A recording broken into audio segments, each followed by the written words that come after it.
Today we're at the Merseyside Police Training Academy, here for a child dog safety workshop. We're at this event today with members of the Merseyside Dog Safety Partnership, as they are workshopping new ideas for support and guidance for child safety around dogs.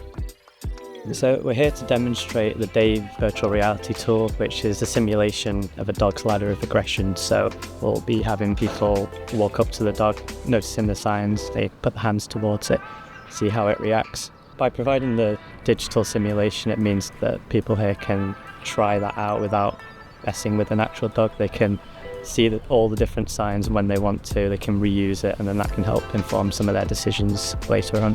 By getting some feedback from people, it can help inform the next iterations. A few comments are about incorporating different breeds into that, which should definitely be useful. And then just more on the portability side, if we can remove all the wires and the laptops, then it's much more easier for dogs just to go out to conferences or even schools and teach people just by putting the headset on, and simply they just play.